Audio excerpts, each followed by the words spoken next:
hungry, unproven, man. And, we just focused, locked in on one goal. That's to go 1-0 every week. So right now we 2-0. We got a little bit of a week into ourselves to, get a little bit healthy, and then on the Browns. You said unproven. Why do you say that? Because everybody's hungry. Everybody's hungry. And, we got that unproven mindset, man. We could be as great as we want to be, but we got to come out every Sunday, every game day, and prove it to ourselves. Yeah. What do you see from number 10 tonight? Man, he's a dog. He's a dog. The way he's composed himself, the way he lead the team, man, any type of guy like that, you got to put the faith in him, and he's been doing a hell of a job. Thanks, man. How do you get that going when you have such a talented +1 in the run game in your quarterback without just saying, Jayden, go find us the 100 yards rushing? You either got to get him going, running the football with his legs, some design QB runs, which you don't want to do for Jayden Daniels because he can do it on his own. I think he's a better scrambler than he is a designed run guy. And also, you have to hit some short passes. They average, 3.9 yards a pass? That's not going to get it done either. If this was a college football game, Jeff Hafley's Boston College team beats Cliff Kingsbury Texas Tech squad. So this was a masterclass of defensive coverage and defensive scheme against Cliff Kingsbury. They couldn't hit the short passes. They could not run the football, and nothing worked for them offensively, and Green Bay did what they wanted. So if you're going to try to get things going in the run game, you either are going to have to, what we talked about earlier in the week, Joe, allow Jayden Daniels to call plays from the line of scrimmage, go up tempo to dictate the terms, and not allow Green Bay to dictate, because that's all they did tonight. And that's how you get things going. You could have passed to set up the run. They couldn't do either, so nothing worked for them offensively. Let's get to the offense on the other side here, because again, I think the word that immediately comes to mind for me is balance with this Green Bay offense. Uncertainty in the wide receiver room, still not an issue. This time, Jordan Love leans into his tight end and Tucker Kraft. Love goes for 292, 2 touchdowns, hasn't thrown an interception in now 9 consecutive starts. Kraft goes for 124. Nobody else goes for more than 44 yards, Emery.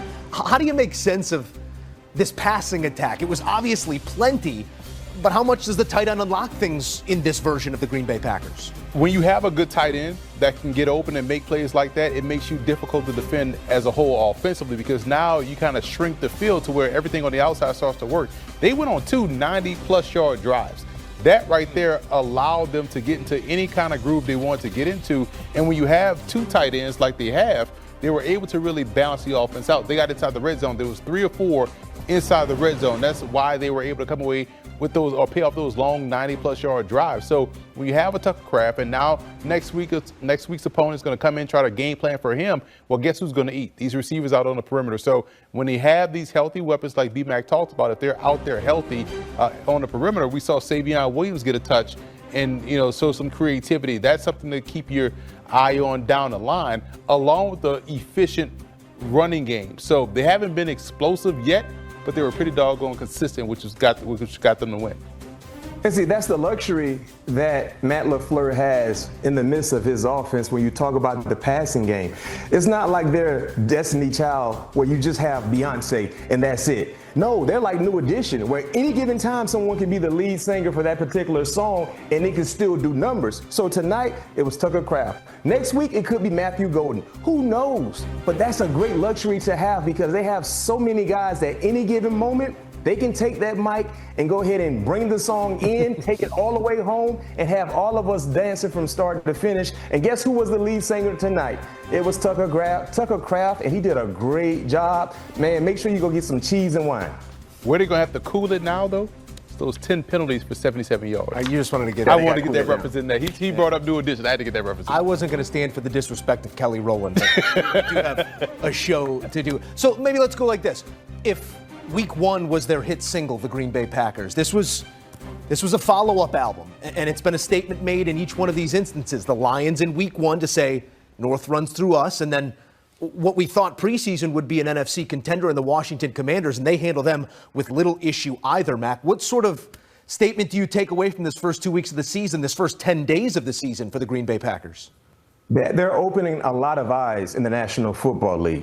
But what I want to see, Joe Emery, is the same dominance, the same production at home. I want to see this travel, right? That's what I want to see. Because when you're talking about being a championship team, what you do at home, it follows you. Now, they have the recipe to have success on the road. Great defensive play and running the football. But I need to see, because to your point, both games, Week 1 and Week 2, Lambeau Field, outstanding atmosphere, electric atmosphere. But let's see this same production go on the road. And I'm not saying that I don't think they can do it, but those are the things I want to see. And the last thing I like to say, too, in terms of moving forward, Emory, key nugget, the penalties. They left a lot of points on the scoreboard.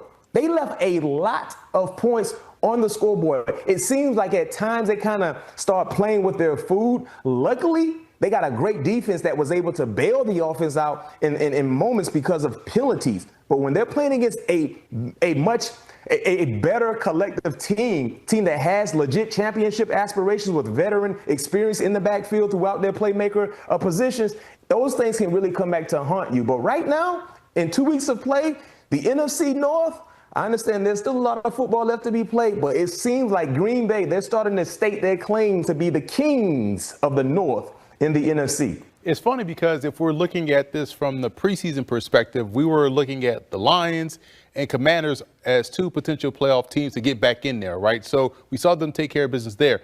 I think the biggest game on the schedule so far will be this Browns game. We know the Browns don't have the dynamic passing game. We know the Browns may not be a good team collectively by the end of the season. So how disciplined can you be? And to B-Mac's point, the penalties. How can you clean up those mistakes, tie up those loose ends? Can you come out and play a clean, disciplined game against a team you are technically supposed to beat?